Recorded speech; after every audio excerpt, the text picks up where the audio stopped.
Laughter's always good. Yeah, we've been chuckling here already in another home. And first time actually meeting this gentleman here, Hugo Troccoli. Hey, there you go. nice to meet you, Dave. my friend. Yeah, Right? yeah. We're talking. I'm going to say it. My wife's going to start good. singing chopping broccoli. Hey, that's good. Right? That's But no problem. That's how I tell people to remember my name, by broccoli That's Troccoli. exactly what you said people to are me, like, how do I right? pronounce Troccoli? I was It's like, oh, just wow. like broccoli. No Yeah. way. The Yeah. song's in my head now Yeah. the whole time with Dana Carvey, Awesome. right?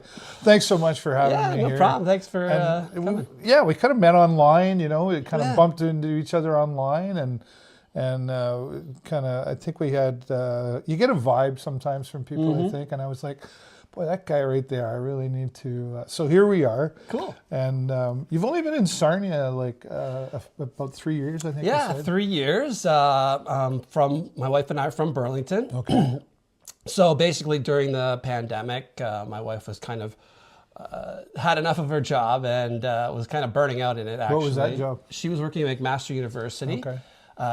in she was a manager for administration for the computer engineering program, I think. Something like that, yeah. And Okay.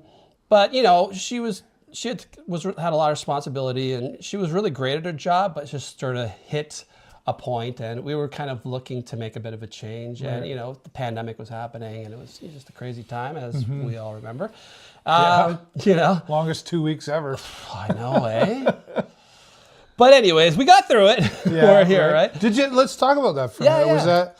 What was that? Was there mental stress on there? Financial stress, or what did you have to it deal was with? just on my side, as far as my work, you know, coming from supporting people with developmental disabilities, I had to figure out, you know, okay, the pandemic's hit. How long is it going to happen? Some people say it was going to be 2 weeks. Right. Others like maybe longer. So from my work point of view, I was like, okay, well, what's the biggest challenge that we're going to have for this if we can't be together in spaces together?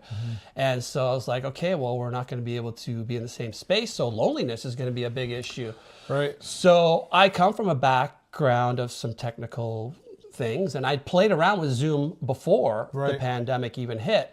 So I did a couple interviews that way, and I was like, oh, like, I wonder if I could turn this into a program for the people we support. So that way we could all kind of hang out virtually. So that became a thing. It became the Stay Connected thing. Yep. And we met, you know, 5 days a week from 9 to 3 virtually. I ran all these different types of programs. So, you know, first couple hours we're just chatting, just, you know, talking about, you know, what's going on in the How's news. it going? How you dealing with And yeah, you know, how you dealing with this, and just kind of supporting each other as we were going through that.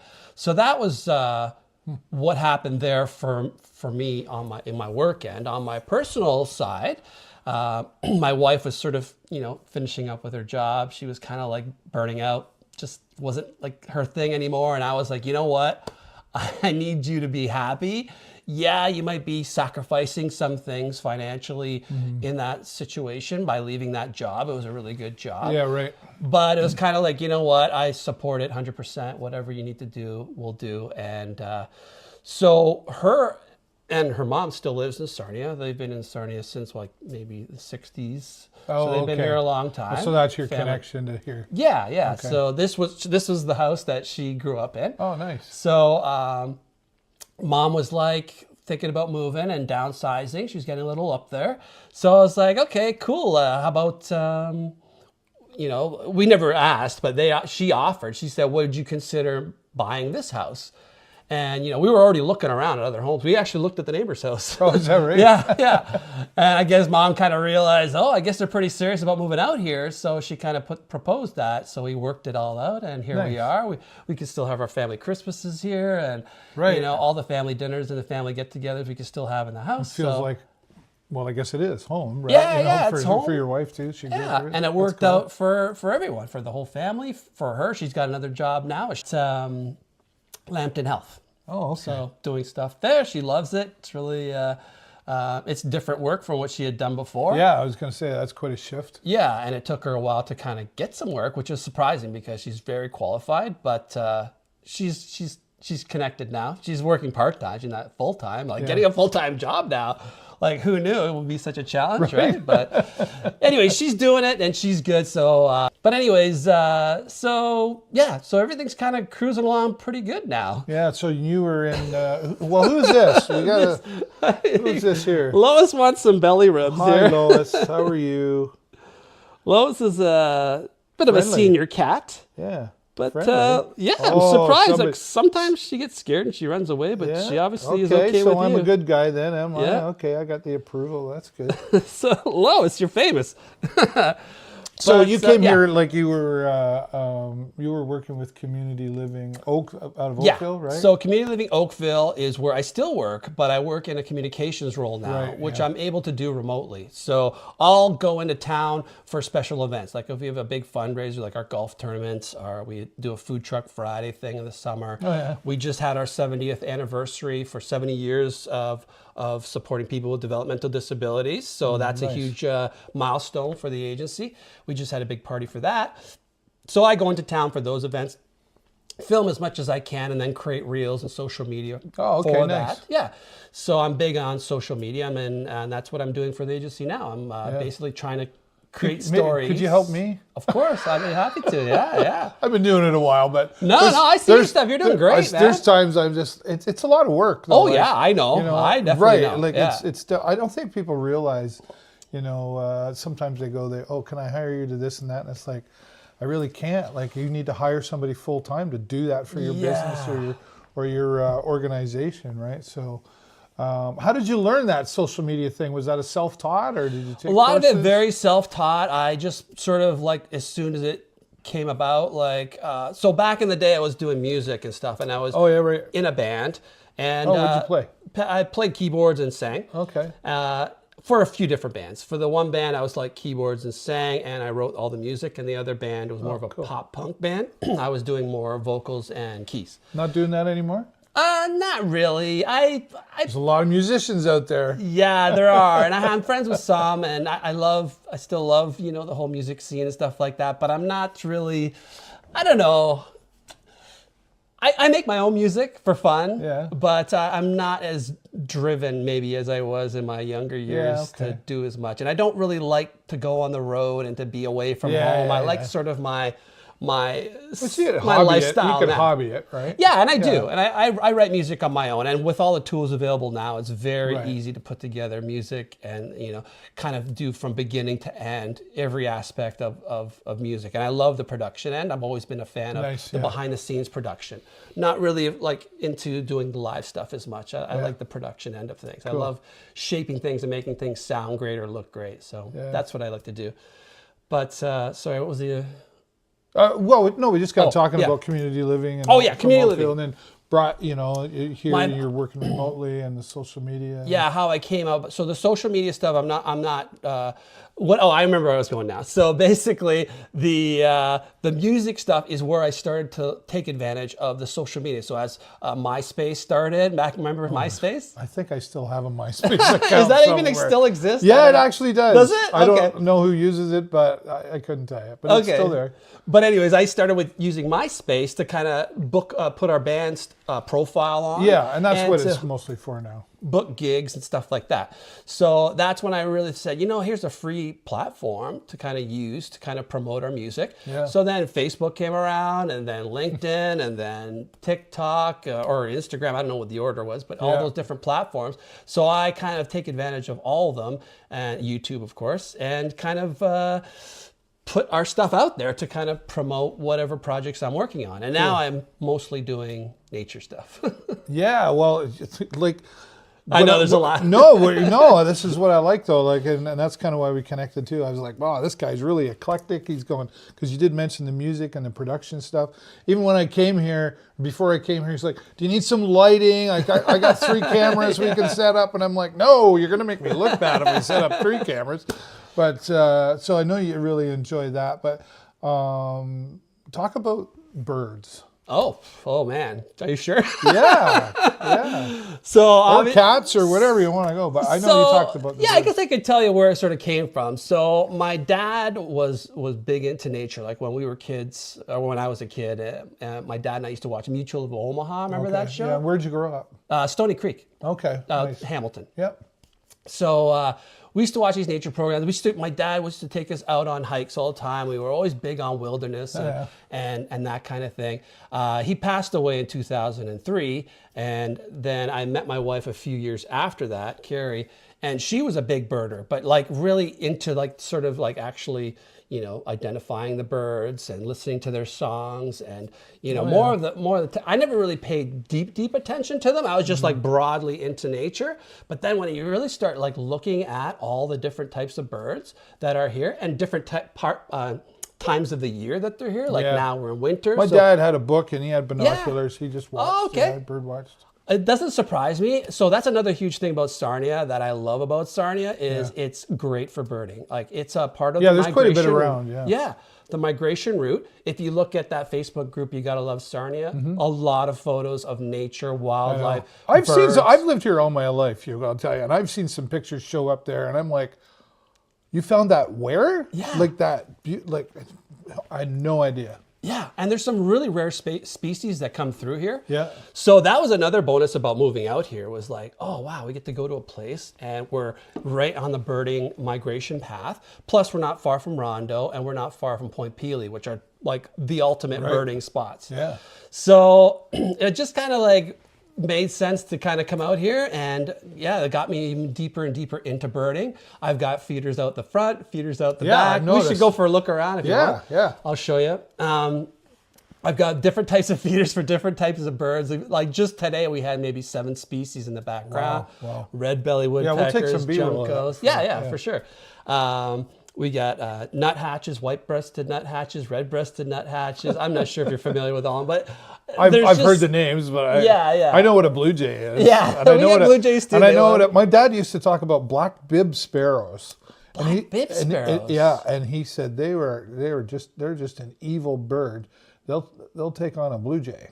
Oh, I'm not familiar with that. He always said, if you could get. I wonder if that's a nickname for a certain species. I don't know. Well, I'll tell you. I won't say it now, but I'll tell you how he got rid of the black bib sparrows. Oh yeah, I know. There's different. So we do have invasive back in birds. the 80s. Yeah.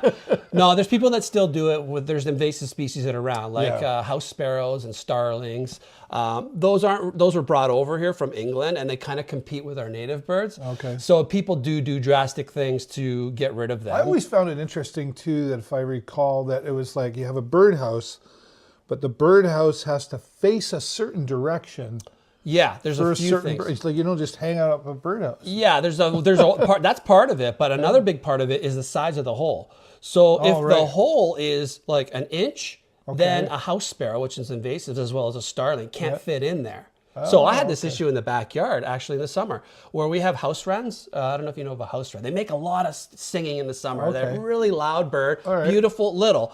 And I have this it's actually a butterfly house, but a woodpecker pecked a hole out of it so that it could go and sleep in there in the winter. And then in the summer, these house wrens started showing up and they started bringing branches in there. But then these house sparrows started coming around and they were fighting. So the house sparrow wanted to make a nest in there. So what I did quickly was I cut a piece of wood, I drilled a 1-inch hole in it, I stuck it on there so the house sparrows, and I have video on there, right? So they couldn't get in. Oh, yeah. And then the wrens got in there, they made a nest, and they had like 4 babies, and I saw them from like when they were eggs all the way till the day they fledged. I had a camera on there, and I saw the day when they fledged, when they all left, and it was like, oh, wow. Just because I drilled that little hole on that, those native birds were able to thrive, and not only that, move on. And they left too. They were gone. They must have went to Canada or something. That's cool. That was really neat. Yeah. So do you have that video online somewhere? I have it. I have all the video on my wow. YouTube channel. I'll I'll send it to you. There, I got a lot of. I'll have to navigate you through it because I post pretty much every day. Stuff that I capture on the cameras. I got about 6 cameras. So you have a around. YouTube channel? Yeah. What's it called? Tell everybody. My YouTube channel is called The Natural World, and it's Hugo Troccoli. That's my official birth certificate name, but everyone calls me Hugo, so either one is fine with me. Yeah. But The Natural World, it's all stuff that I capture locally or wherever I went to Panama and we captured lots of I want to go to Panama so bad. You got to go. It's beautiful there. We have friends that have a place down there, so come on down. So beautiful place. And I have friends who live, a friend lives in David, Panama, or David. I don't know if it's spelled David, but okay. And I don't think I went there. Butek, Tech. Oh, I think that might be on the other end. We were kind of Panama City and around that sort of area. Yeah, that's cool. Yeah. But Panama's beautiful as far as bird species and animal, the wildlife in the jungle there, the rainforests. It's amazing. It's like we saw things that. So environment is obviously important to you then as well, right? So, and I think that was another thing on the list. And that goes kind of together with the birding. How are we doing with that? Are we? And I don't want to go down any government rabbit holes, but are our governments stepping in where they should be? Are we doing the right things? You know, like beyond recycling things. How are we? So there's, it's so hard to really nail it down. The way I see it, there's so much cynicism in there. It seems like it doesn't matter what you do, it's not going to be enough or it's meaningless.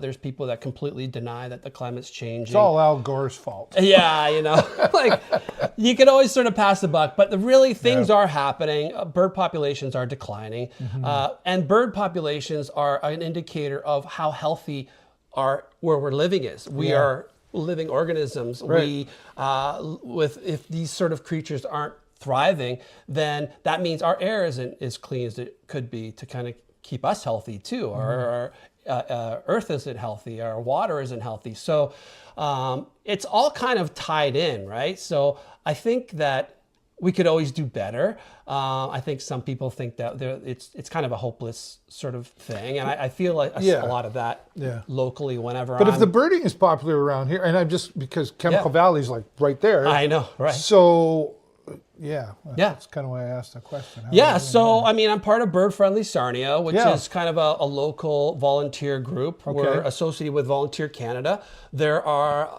There's quite a few cities that have officially become certified as bird-friendly cities. Sarnia just became bird-friendly a month ago. That was a huge accomplishment for us. It's not just like you apply. So what's the importance of that? Why? So the importance of that is that we're working directly with the city to kind of talk about things that we can do to prevent bird losses. For example, we can do some B-roll on this. My window there's like these little dots. These are bird-friendly decals that prevent bird collisions. So we had birds hitting that window. Like it's so big, right? We have feeders right there. And they flew away, but you don't know if they flew away with brain injuries and then they died afterwards, right? Right. So since we've put these dots in, no collisions at all. Wow. So it's a simple little measure that people could do to kind of prevent bird collisions from like window. I know we've had it happen at our house. We don't have windows that big, but I'm sitting in the living room and all of a sudden, bam! You hear that thud? I know. Oh, it's such a. I know it's one of those sounds. And then, but I don't go out and look or anything because I don't know what I would do. Yeah, I know. And one time I went out, there was a robin there and it was all stunned and I thought it was dead. So I went to put gloves on to pick it up and it flew away. So I was like, okay, I hope it's okay. I guess he's okay. Yeah. But anyways, it's just an example like that. Window collisions is one of the main things that humans sort of created that interfere with birds and they die. A lot of them die because they collide with windows. Right. Another thing is, and it's very controversial, is roaming cats. People having their cats roaming around outside, they kill a lot of birds. They're really good hunters. You know? And we have cats, we love our cats. The safest thing to do is to keep them inside or have them on a leash outside. I know some cats just don't do leashes. Right. But even a catio or something like that. But, and that's something that we're working towards. So as a bird-friendly city, those are the two risks. Also habitat loss, trying to protect what habitat we have. We have a good amount of trees around, but not as much as we used to. And, Maud Hannah, she's like the historical figure from Sarnia. She was big on, protecting like Canataris specifically, and also the horticulture and the environment. And I think there's just a lot of potential in Sarnia to protect the environment, but there's a bit of a conflict too with people that want to, they think it looks messy and they think it looks like, it's going to attract ticks and all these pests and stuff like that. So people have this mentality that like nature's bad almost, but there's a way to do it where you can kind of keep it nice and tidy and clean and attract the right things and have that biodiversity that keeps those species healthy, but then in effect keeps us healthy.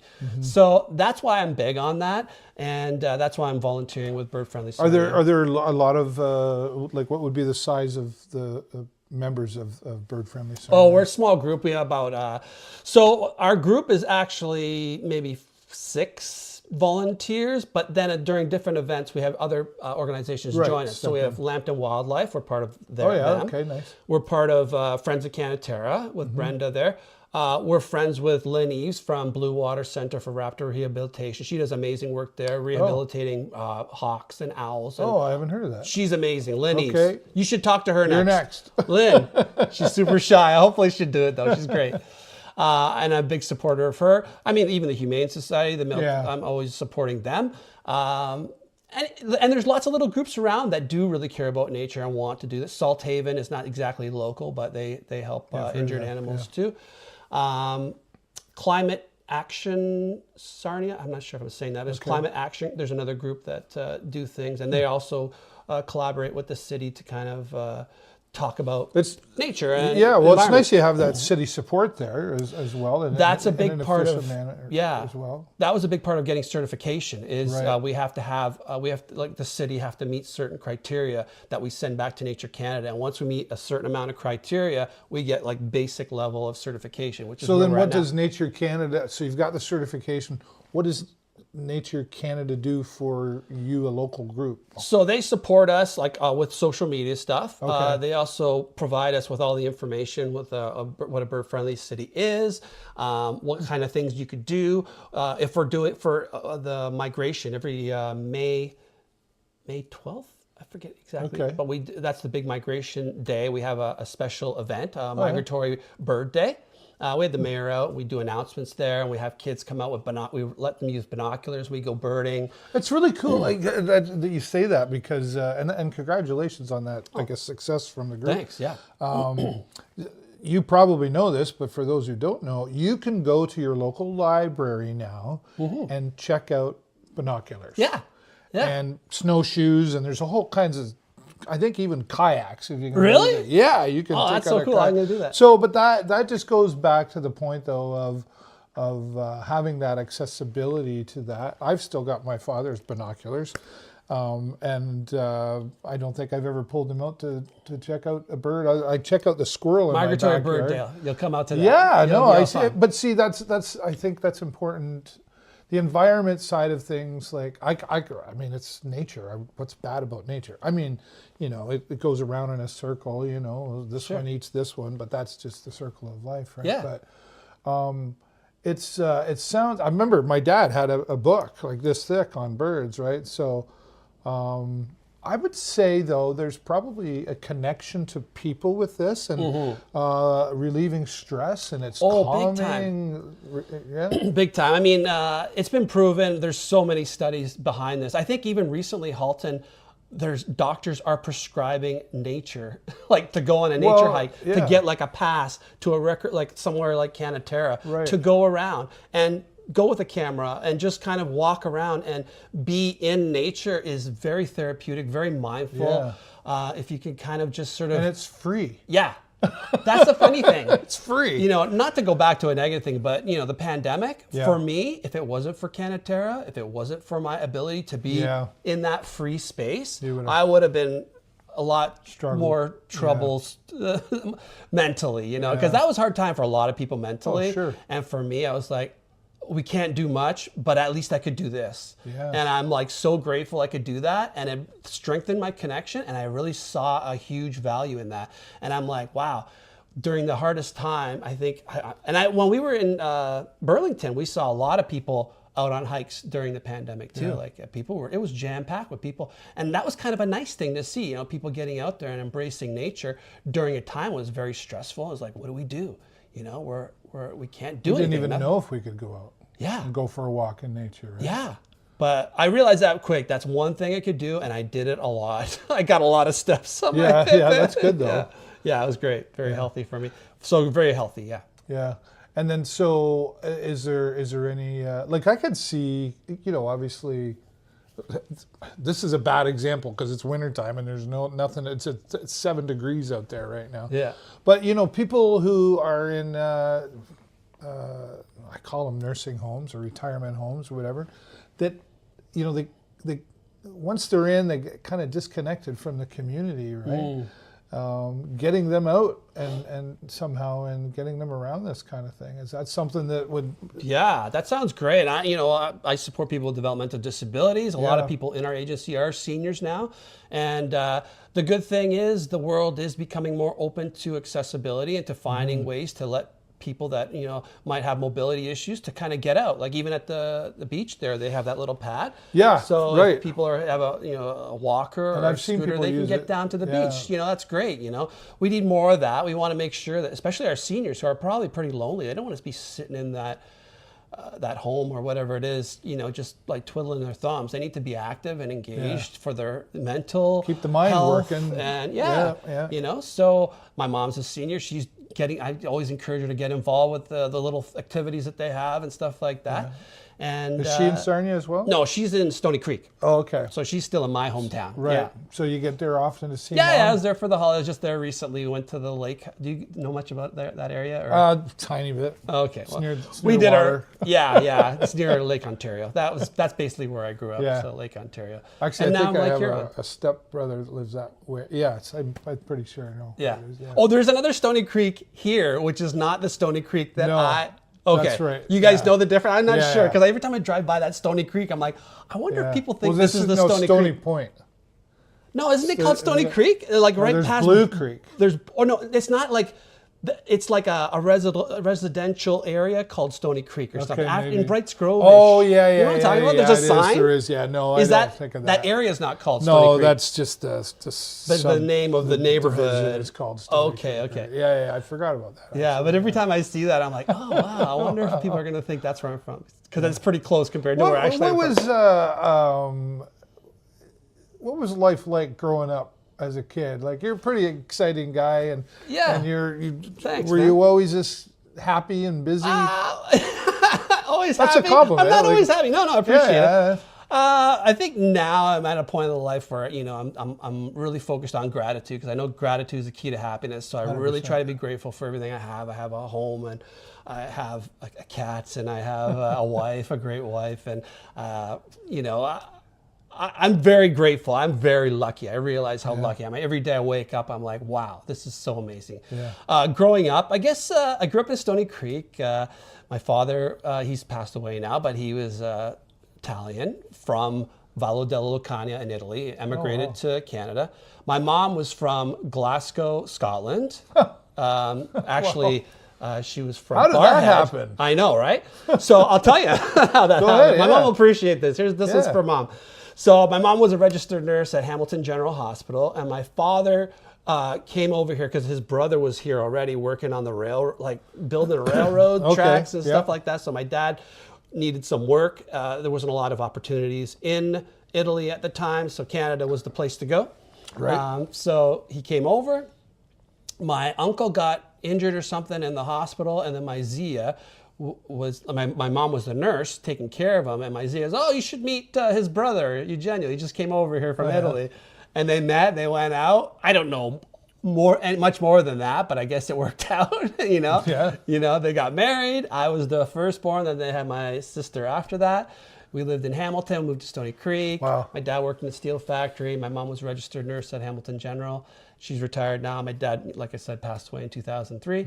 But we had a really, really great, normal life. My dad did a great job providing, considering he wasn't really, wasn't a doctor. All my other relatives in Italy were doctors and professors and stuff. Yeah. Or my dad wasn't really into the school stuff, but he was very smart, but just had more common sense and not really schooling. But a hardworking man. Very hardworking guy.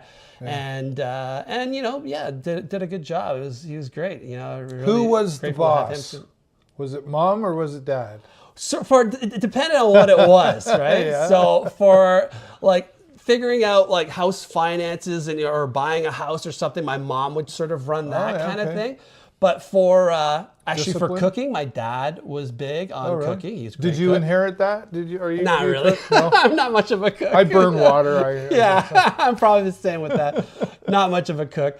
But as far as disciplinarian, I mean, yeah, mostly my dad, I guess. But he was, it wasn't really. I think I was pretty Was maybe it old? spoiled. Was it old school?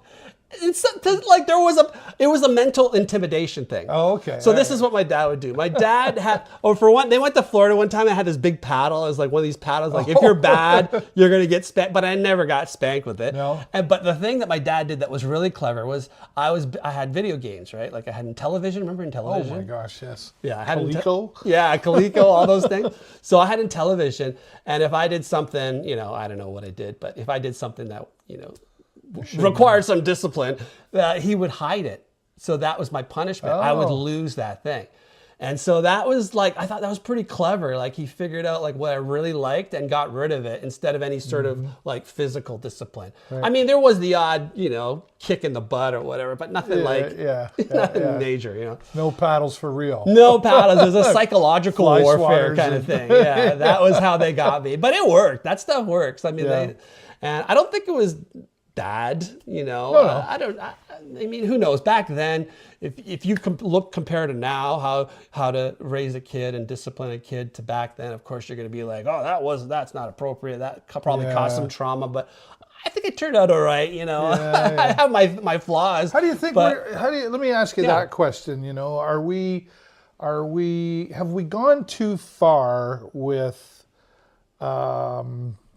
I don't even know how to say it. Like everybody gets a ribbon. Have we gone too far with what we allow? I agree. I hear what you're saying. I think it's really important to lose. I think it's really important that the 7th place, success, 8th place really. trophies are just kind of like I never got that. I won the hockey game or I lost. And you learn a lot from losing because you lose. But guess what? We got another shot at this, and eventually I won.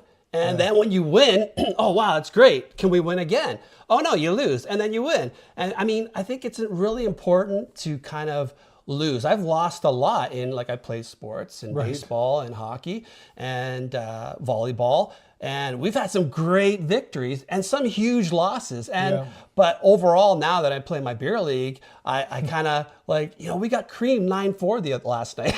But we had so much fun playing. It was it was good. Yeah. We had a couple of nice plays and whatever. Are you a Sting fan? Yeah, big time. Not big time, but I do support them. You follow? Yeah. I love the arena. I don't follow it maybe as closely as you do. Like you probably know the players and stuff. I'm kind of there. Yeah, and to be honest, my wife probably follows even NHL stuff closer than I do. I'm an Oilers fan. That's just sort of. I don't know. Yeah, does she have a team? She loves Winnipeg Jets. That's her team. All right. Yeah. So you guys clash a little bit when you're watching. When they're both against each other, it's a clash. But they're both strong teams this year. But it's fun. I mean, I don't take it too hardcore. But I do love athleticism. So how do we kind of back again to we're allowing.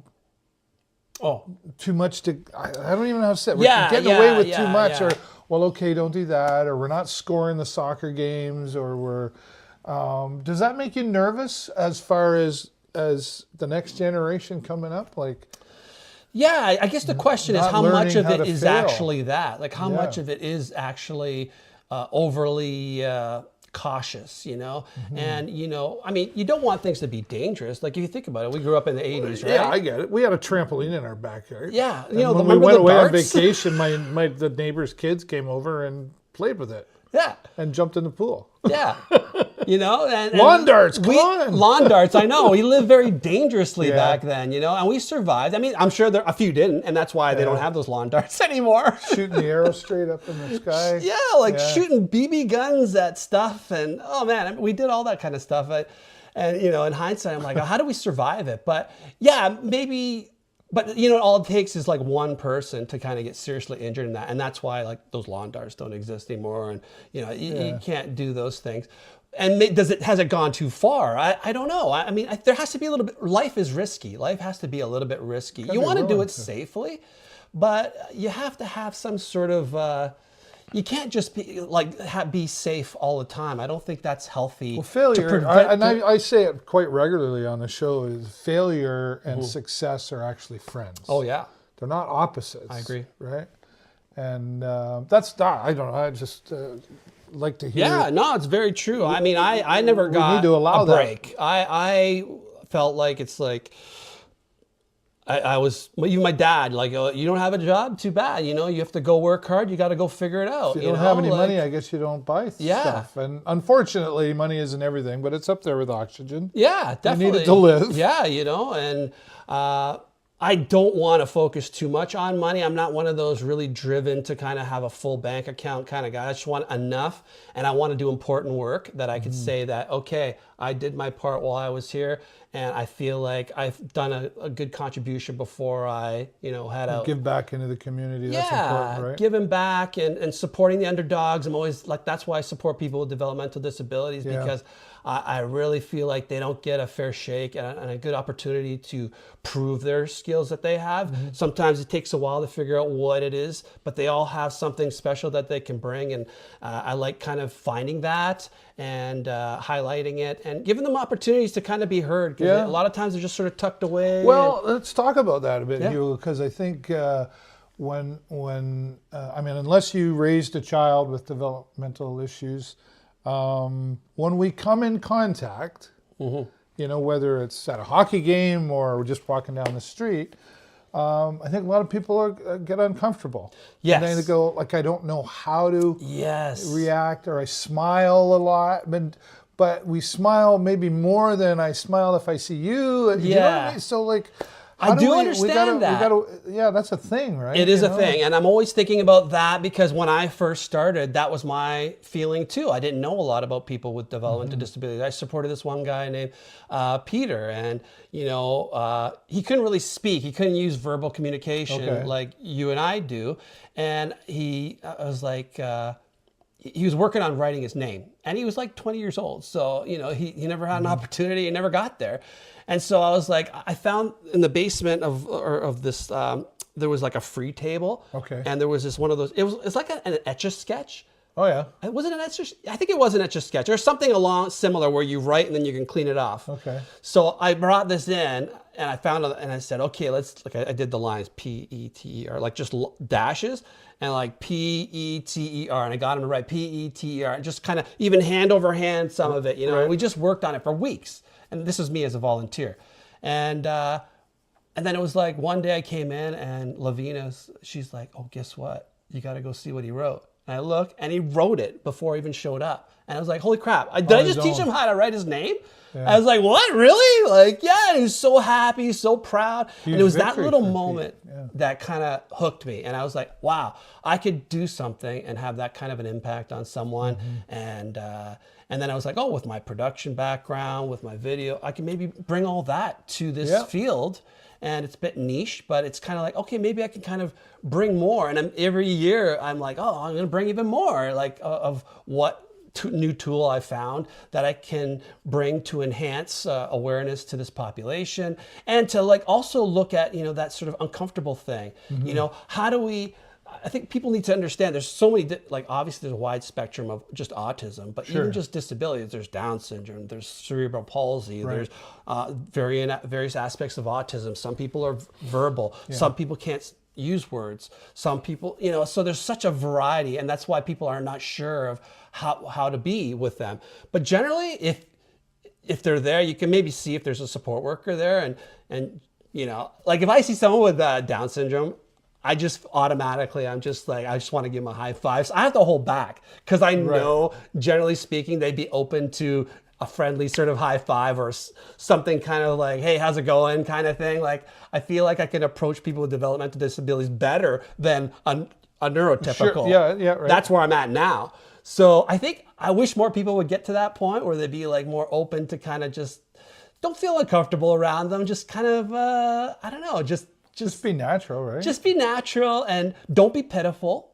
Pity is, I always try to shut down the pity party, like, oh, poor thing. Like, there's still some old school people will be like, oh, poor thing, that person's got a bit of a, not all there, or whatever terms they use, which I try to steer away from. But a simple smile. yeah, a and smile. Hey, how's it going? Yeah, how's it going? Who doesn't like that? Yeah, I like yeah. that. You know, You can't go like, wrong. No, Yeah. right. So I think that's all you got to do. But yeah, it's hard to know, and I get it. But I'm trying to find ways all the time to overcome that and try to explore how can we be more comfortable and how can we include people with disabilities more into our regular world so that they can be employed, because they want to be employed. They value that. When you're talking about the last person you interviewed and how they were so excited to Matt talk Churchill, with you. He was just excited, and They want to be a part of this, you know, and I think I love that. I love that enthusiasm, that excitement. It says a lot, you know, to include. Well, we all want to, wherever we're at in our life, like we all want to belong somewhere. Yeah, that's a natural feeling of I want to fit in, be picked for the team, whatever that looks like. Right. Yeah. So, well, these people don't get as many opportunities as we do. That's why. Right. Like, they're usually in a special program with other people with disabilities as opposed to being out with us, you know? They don't get as many chances to be with people like us, neurotypicals, just kind of doing this or whatever, or participating or talking about video games or going to play a sport in a rec center or something like that, you know? So I like to see more of us blending together. just watching a hockky game. Watching a game, yeah. Getting at the bar, excited. going for drinks, you know, all that stuff. Yeah. You think that's normal for us, but these guys did like, oh, not supposed to do that, you know, and not supposed to do, there's restrictions. They feel like there's restrictions on them, and they get locked into this way where they don't realize they can just do what we're doing. Right. It's cool. It's just a matter of finding the right, maybe supports, and once that's in place. And you're the right guy for the job. Oh, yeah. You just got the I think so, positive energy. And Thanks, and you know what I get from you, and I got it right away, was you're just genuine. You just, want to put that up. And you genuinely want to help people. Yeah, absolutely. It's true. It's not a cool thing to do, really. It's such a simple thing, you know. Maybe it should be. Well, it should. Yeah. It should be simple. I think sometimes there's a lot of grumpy people out there, and I'm grumpy once in a while too. Me too. My wife will tell you that. Yeah. But yeah, it's the genuine. How are we doing? Let's shift gears a little bit now to you know, the homeless problem. Oh man. And I don't want to. You know what? Honestly, I would say Sarnia, but honestly, like. It's in Stony Creek too. It's all over. I was just there visiting my mom in Stony Creek for the holidays, and there was encampments in places that I never, like, I grew up in this place. I used to ride my bike around, and I'm like, there was never anything like that there. Yeah.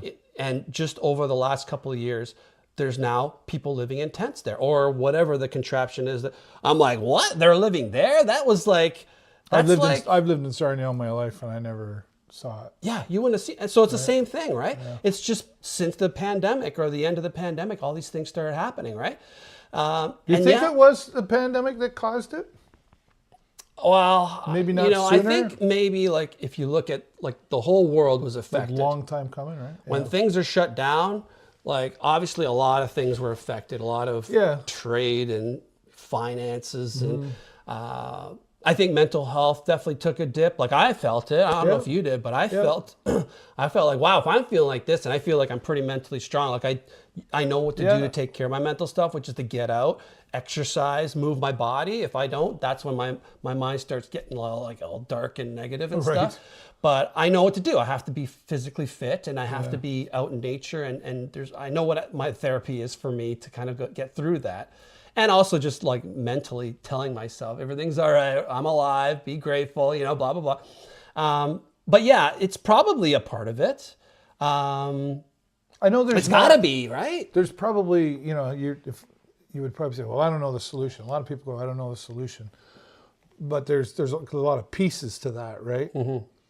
Where do you think we need to start with, though?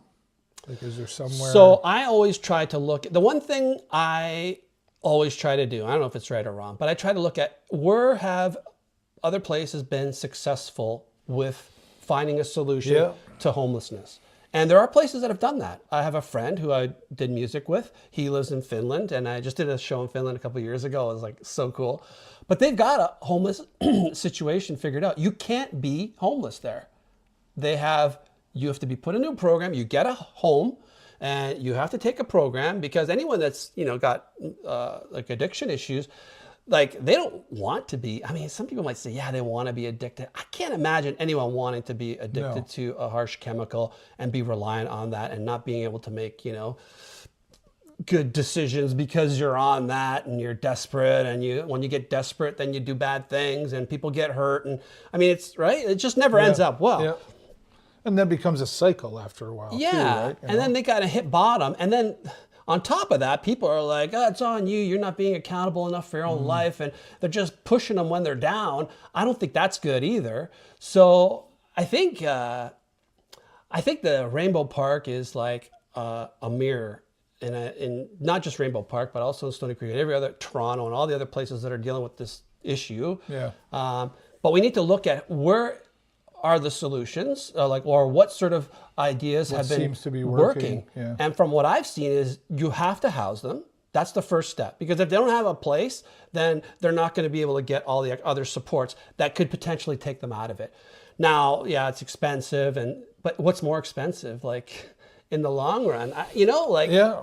I just feel like we need to look at what's working. So, like I said, in Finland, it's not allowed. They have programs. They have housing. So, like that, first step is they have to have a place to live. Well, whatever that looks like. I don't know if it's tiny homes. I don't think they do that. I think they actually have special shelters. Yep. But they're independent, and they have to go through programs to kind of help them with their mental health, with their addiction issues, or whatever it is that has them there, or financial issues, and kind of help them out of it. Because just letting them go and just policing them, and that's not a solution. There's no direction there, right? In that, no. Yeah. I think that's pretty common sense, but I don't know. Like, we have to, as a community, come together. We have to. We can't just be like sort of in our own little worlds and just kind of be removed from each other. And kind of back to who you are as a person or whatever. And I have a friend of mine. She reminded me that the Beatles had it figured out a long time ago. Yes, I agree. All you need is love, right? I agree, 100%. But that's hard. Some people have a hard time even saying that I know, word. Never I know. mind, hugging somebody, and it doesn't have to be a hug. Like, not everybody likes to hug. Yeah. But just to smile at that person. Yeah. And that can go seeing a person way, as a human, another human being Right. that has their struggles, no matter where you are, whether you're super successful or really like having a hard time, you're a human being, and you're once upon a time, you were a kid, probably, pretty normal kid, doing normal things, being okay. And then some bad things happen to you to get you to where you are, or some good things happen to you to get you where we are. Yeah.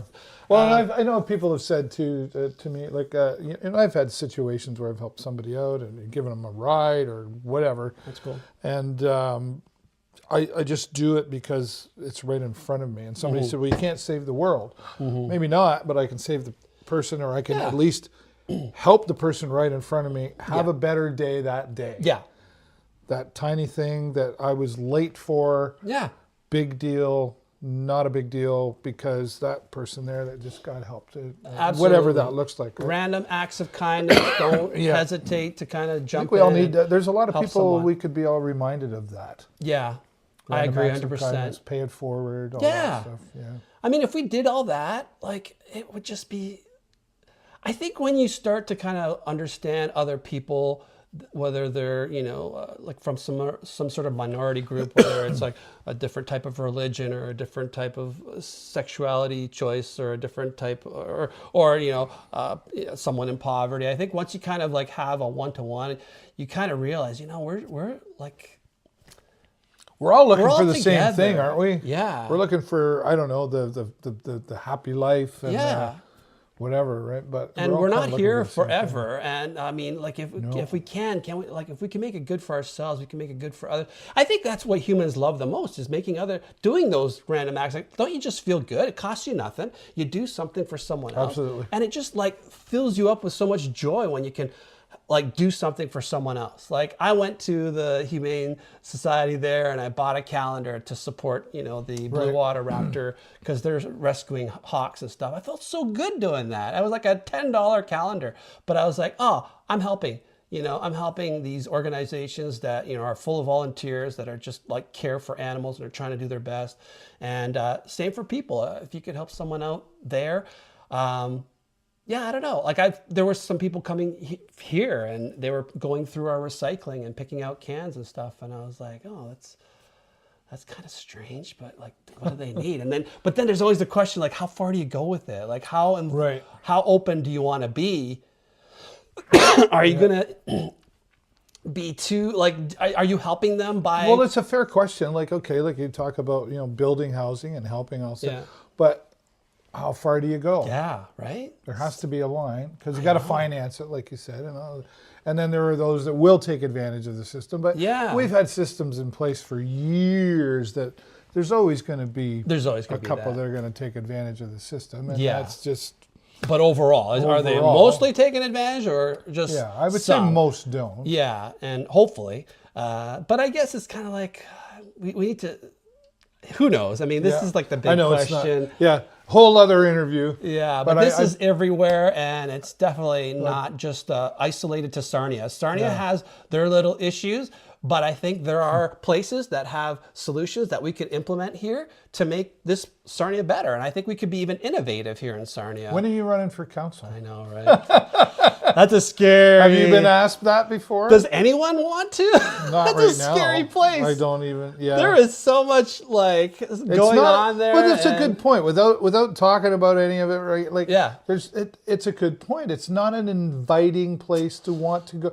Because you might want to go like, geez, I would like to get involved so I can, but I don't want. No way, I'm dealing with that, right? Right? So, like, how do you keep cool through all that? Like, some of the really nasty comments back and forth. I'm like, well, I don't think anyone would handle. I thought a lot of people handled it pretty well. I'm like, if that was me on the other end of some of that stuff that I saw, I don't think you would be seeing this guy. Right. But it does. It makes it hard to be invited and go. I would like to participate. I want with a to, genuine but heart. Yeah. Is it worth it? There's other ways you can do it. Though. There's other ways. I'm doing my own thing. Like as far as like nature's concerned, I can't change everyone's mind on how having a lawn isn't really the best solution to biodiversity, but I can change my front lawn, and I can change my things around my spaces to be the change I want to see. And not to take a quote from whoever that was. That's a great quote. Kennedy? I don't know who said that. Be the change you want to see, or be the change. I think that's a big part of what we need to do is to take those small actions and don't feel defeated all the time. Yeah, right. So in wrapping up, what is next? What's next? For Hugo. I always have to ask do you have a bucket list? Like you jump out of an airplane or something? Or? Nah, not really bucket list with regards to jumping out. I'm not really a thrill seeker that way. I do love exploring.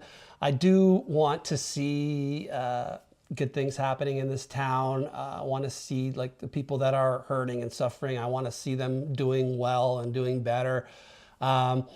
As far as me personally, I don't know. I just keep, I'm looking forward to the migration in May. I know we got a bit of time coming, but migration. You have to make sure you remind me about that so I don't forget, and we can come out and... the warblers start coming up. Some of the beautiful warblers are now down south. They'll be coming up in May. I got to dig out my dad's binoculars. You should, and the booklet and kind of start studying, because there's an app now you could use, Merlin app. Okay. So you could actually have it listen to the birds, and then it'll show you what birds are around. Way. Yeah, it's really cool. It's like there's technology. Shazam for birds, basically. Oh, yeah, right. Yeah. So it's cool. Like you'll be, oh my goodness, there's a Canada warbler here, and you're like, next thing you know, it's like, oh, there it is. My wife's gonna go. Now David's got another hobby, because I have several. I'm always doing something. Yeah, that's cool. Well, I try to do something new every year. Yeah, it's good to do new things, and that's maybe something that I want. That's my bucket list. Is constantly look for something new to try. You're a learner, aren't you? I love learning new things and getting excited about new things. That's probably been my MO for my whole life. I've never really followed the standard path. When my friends are becoming electricians and plumbers, I'm like doing music and doing stuff that they're not doing. I was always on. You and I are going to get along well. I was never. I'm still not a. I know. Jennifer's like, which direction are you going today? Wherever my feet take me. I don't know. Yeah, I think that's the way to be. That's for some people. For you and I, that's the way. I'm okay with that. That's what keeps us excited about living, right? Yeah, for sure. Awesome. We could keep going, I know, but that's all for now. That's been amazing. I know we're going to talk some more. Yeah, definitely. One of my favorite things to do is after the camera's off, we get talking some more. We're going to go get some of that B-roll, and this has just been a lot of fun. We scared Lewis away, or not Lois. You know why I said Lewis or Louie? Because we have a cat in our family, not in our home. Yeah. We're not having cats in our home. No. Named Lewis. Lewis. So that's Lois and Lewis. And okay. Yeah, Lois is named after my mother-in-law, Lois. Oh, wow. Okay, there you go. Right on. Well, there you go, folks. Hi, Lois. That's Hugo Troccoli. Broccoli. And you know what I'm going to say. Click the like, the love, and click the share button so we can share Hugo's story and everybody else. But as always, that's all the time I got for you this week. Have a great week, and even better weekend. We'll see you next time right here in the show. Bye for now. Have a good one. Tweet, tweet.